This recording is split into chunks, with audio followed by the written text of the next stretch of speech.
Mag-i-intro muna ako habang nakain pa si Sheila. Kamusta kakawala? Long time no see. Di pa ako tapos mag-edit ng Vietnam vlog namin, so abangan nyo. May pasingit-singat muna ako nito kasi kumbaga wala naman talagang ka-vlog-vlog kaya hindi ako nag-vlog-vlog. Yung gusto ko yung pag nag-post ako ng episode is may message, may story, may something. Hindi yung for the sake of may ma-post. Kaya wala akong ma-post dahil boring ang buhay ko. Oo, parang kailangan ko ng something exciting sa buhay ko. Boring. Kailangan ko ng babaeng obsessed sa akin. So sa episode na to, na sabihin na natin WKWK reviews, ewan ko, working title pa lang. Basta magkaroon ng segment na may mga i-review. Pwedeng movie, pwedeng series, Pwedeng food. pwedeng resto. Basta reviews lang siya. So, ito, i-review namin yung movie, yung Obsession. Ganon siya kaganda for me na to the point na ginawan ko siya ng isang episode para ma-review. Spoiler alert, so may mga mababanggit dito, may mga masasabi kami. No holds bar tong review na to. So kung hindi mo pa siya napapanood, panoodin mo muna. Umpisahan mo kung bakit natin pinanood. May mga nakikita na akong reviews dun sa Obsession. Maganda yung reviews niya.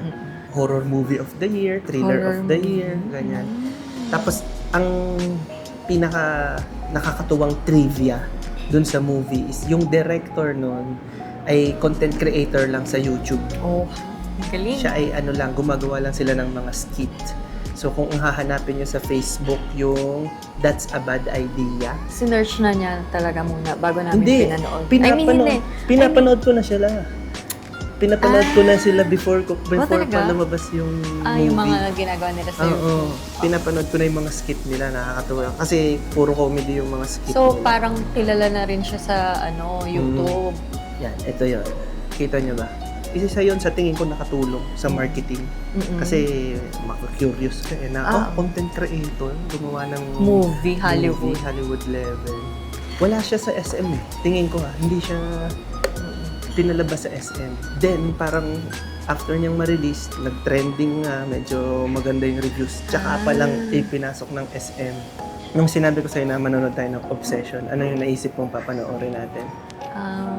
Ang naisip ko is yung parang yung mga usual na kwento na may isang, obsessed sa yung tao na hahabol-habulin ka lang, ganyan. At Hindi mo naisip na i-stalk horror? ka. Hindi ko naisip na thriller. Na Parang may lang talaga. Oo, parang may gusto lang sa'yo na ganyan, na- na laging tatawa. Wala yung fantasy side. Alam kumbaga. kung saan ka pupuntahan, alam ka Stalker. stalker, Parang may ganyan. stalker lang talaga. Pero, ito na nga.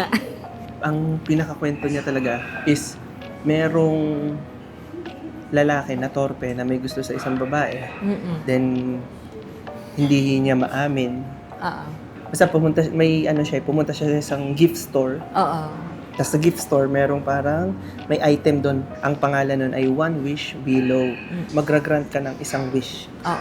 Yun, winish niya na sana mahal ako ni Nikki more than anyone in the world. Fucking world. Tapos yun, doon na umikot yung Boom. kwento. As in, nagustuhan siya ni Nikki, ng girl. Naalala ko tuloy kung paano nag-shift talaga. Kung paano Tapos talagang nag-shift siya, nagustuhan siya. Galing talaga. Nakaka-stress. Oo. Sobra. First time kong nanood ng movie na talagang na-stress ako. Oo. Na, First time niyang humawak sa nakaganto ako sa kanya. Tapos nahigpit. Nahigpit talaga siya. Sinaktan ako ng tiyan. Although, to be fair, di ko alam kung gutom yun. Omad kami nun. Hindi, pero usual. Dati naman, di naman ganun eh. Stress yun. Na-stress ako dun sa pelikula. Kasi naman, nakakakaba. Habang pinapanood mo yun, parang yung kaba mo, nakahang.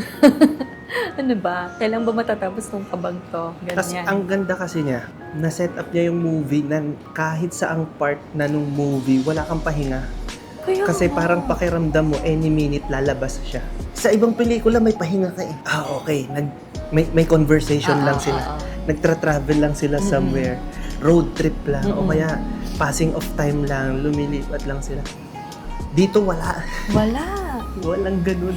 Kasi pakiramdam mo, yung problema nung pelikula, pwedeng bigla na lang sumulpot.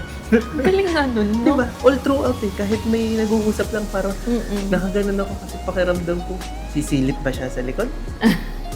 Nandun na ba siya sa Ganun na pinto? niya na-build up, no? Oo. Yung feeling. Kaya, Once na Ang nag-start toxic. na yung wish, yun na yun. Yun. Na yun. Wala nang Yun yung tigil ano, yung papa mo. pinakatumatak sa yung moment dun sa, Parang ang sa rami. movie. Yung ano, yung, Sige, ano yung mga paborito mo? yung pinakauna nung pagkabali niya nung sa Ah. wish niya, biglang nag-switch na agad si Nikki. Galing. Ang galing ng, kita mo yung sa facial expression niya. At basta, Pero ang galing nung ano ko din, kasi ang galing din nung Inde Navarrete, yung girl na nag-play nung yung bida. si Nikki. Bida ba siya? Yes. Bidang na babae. Di Pero ba? para siya yung kontrabida. Mm. Ang creepy niya na character, pero ang ganda niya pa rin. Ang ganda Parang niya ganun. pa din. Ang Pero ganda creepy. niya. Yung mga shots. Nagustuhan Ang ko ganda, siya. Ako ganda hindi ko ng na shots. napapansin yung shots Yung lighting. Ako nagustuhan ko yung ano Hindi doon. sila gumamit Ay, ano na pala to medyo spoiler part oo na nga, to. spoiler part. So kung ayaw mo nang ma-spoil, cut mo na. Gusto ko yung yung ginawa nila kay Nikki na yung naka-backlit lang siya, tapos madilim lang yung Oo, mukha niya. oo, Tapos yung part na yun. may ilaw lang yung mata. Mata. Creepy dun.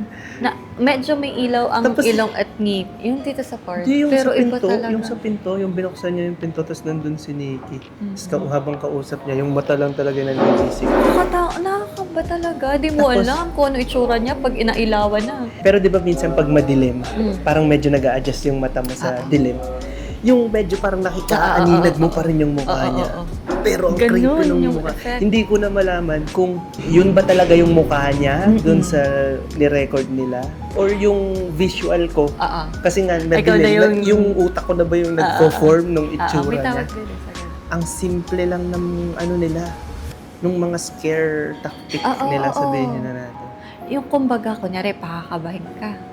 So, syempre, parang nagka-climax na ano, ito na to. Tapos biglang, Babaliin. ay hindi pala. Alam mo yung kaba mo, tapos biglang, what the F? Gusto ko yung ginagawa nila na, di ba, magka-cut yung scene. Pag nag-cut yung scene, kasi medyo madilim yung nakababad yung shot. Doon pala sa shot na yon, nasa frame na pala si Nikki. Nakatayo na pala siya sa likod. May, kumbaga, as silhouette na shadow. Nandun na pala siya nakagano, nakakala mo, lamp lang or something. Tapos bigla na Tapos lang siya biglang, lalabas. biglang gumalaw yung lamp. Biglang gumalaw. Yung shadow. Pang, Yung part na lumabas ako. Kasi alam ko naman Alam na na mangyayari ng ganyan. Lumabas ako, nag-CR ako. Tapos minessage ko siya na, message mo ako pag tapos na yung part na yun. pag napatay Kasi niya. kinakabahan na ako. Kasi alam ko. At kaya nga kaya ang sakit sa dibdib. Oo. Kasi alam mo na naparating, pero ang tagal nilang binabad. Ang Ang tagal nilang binabad. Alam mo nang papatayin Ang Tapos- tagal mong nakapigil Nakakapit. hininga na. Ito na. Siya, Ito na. parating na ba siya? Parating na ba? Ito na. Ito. Tapos, nung ginawa na, Grabe, brutal yung pagkapatay sa kanya. Pero ano pa nga yun, maliit na bagay lang yun Yung tension Yung na tension naramdaman kasi ko, talaga. yung stress na naramdaman ko papunta dun sa part na yun. napapanood naman na natin yun yung mga ganong mga, alam na natin na may papatayin, ganyan. Pero yung tension kasi na binibuild nila, tapos saka gagawin. Tapos, anong tawag dito? Yung before yung patayin. First time ko sa movie na na-stress or natakot, sabihin na natin, na ang eksena is nag-text lang, nagme-message lang sa phone. Magkatabi silang natutulog. Sabi ko, bakit ka nagme-message na? Gising yan. Yung ka-message pa naman yung pinagseselosan. Sobrang Stress taas ng stress level ko noon na ang eksena lang is nakahiga siya sa bed, nagte-text. Mahal, ganun, Pero ako ay- ganun yung stress pag meron, pag may babae ka. Kung ano to magandang ipapanood tong pelikula na to sa mga taong may kabet or nagbabalak magkaroon ng kabet or mag-cheat. Tingin ko, ganun ang stress na mararamdaman mo sa pagtatago. Sa totoo lang, matakot ka. Pero hindi naman nag-cheat yung hindi naman nag-cheat yung bida. Hindi naman, yung feeling lang. Hindi kasi nagtatago lang siya talaga dahil to the point na Ayaw niya mapahamak din. Oo, yung kausap niya.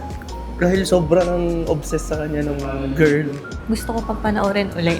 Kaya nga. Although pakiramdam ko, hindi siya pang 2 times sa Kasi, ang laking factor sa akin personally, ang laking factor sa akin na na-enjoy ko siya dahil nga doon sa fact na pakiramdam ko anytime lalabas si Nikki. Oo.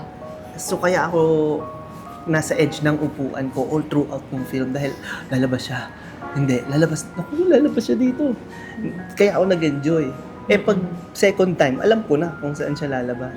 So, hindi, ang maganda kasi wala na sa yung factor second na time, yun. baka may mga na-miss tayo. Yun, for that na yun lang. nga. For that Yun purpose na lang. Pero hindi ko na siya ma-enjoy as katulad nung una. Or ito yung binayad. Oo nga.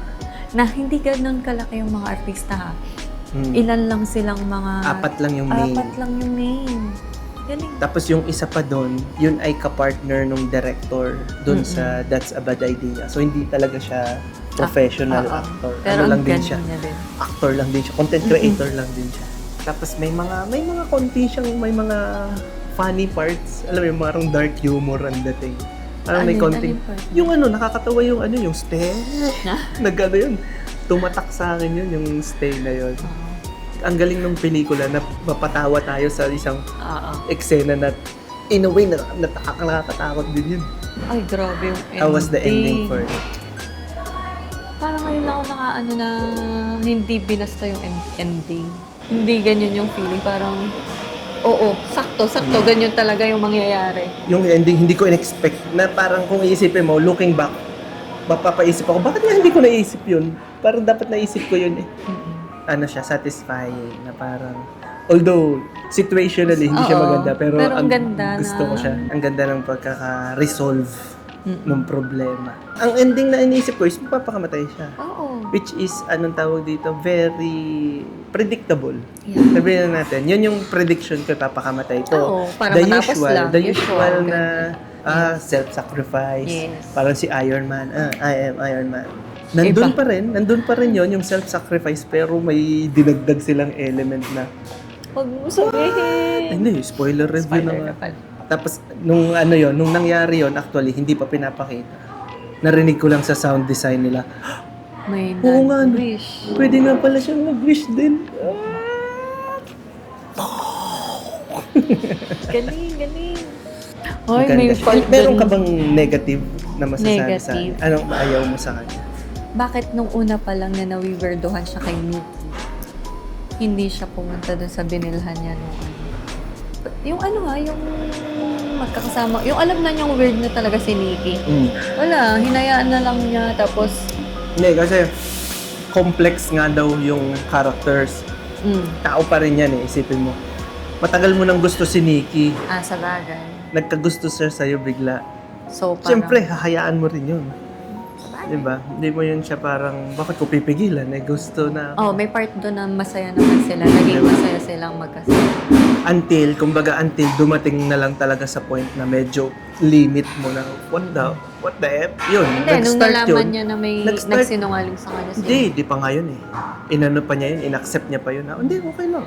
Right after nga yun nangyari yung montage na masaya sila. Nangyari lang yung, wait lang, parang mali na to Nangyari lang yun nung natakot na siya. Nung nakita niya na umiiyak nung gabi si Nikki. Tapos biglang, Sa pintuan. Oo, hindi na ako. Sabi ni Nikki, okay, hindi na lang ako sasama. Paalis na si Baron. Tapos pagharap ni Baron sa pinto. nakaduct tape yung Naka-duct tape. patak tape yung buong pinto. Kaya daw pala may nabasa ako na nung sinabi ni Baron na stay here, nagstay talaga doon si Nikki. Kaya siya di na gumalaw Hindi doon. na siya gumalaw. Kasi inatusan. Na stay here. Pero hindi siya established na gano'n, na susundin niya kung ano yung gusto ni Bar. Oo, hindi siya established. Paano mo siya i-review? Anong rating mo sa kanya? Hindi lang numbers, pwede mo siyang i-rate na Siguro pang siya... Netflix lang to. Hindi siya pang Hindi siya pang Netflix lang, no? May mga napapanood kasi kami ni Steve na sabi ko, dapat Pwede na inabangan to sa natin to Netflix. sa Netflix. Ay, mag-Netflix pala. So, anong rating mo kaya, Maganda. As in, Ang creative naman. Nakakainis ka naman, sabi mo. Hindi. 100 over 10. Ganyan. Kaya, kung ako ay i-rate ko siya. Ang rating ko sa movie na to ay ipapapanood ko sa close Mga may friend kabit? ko.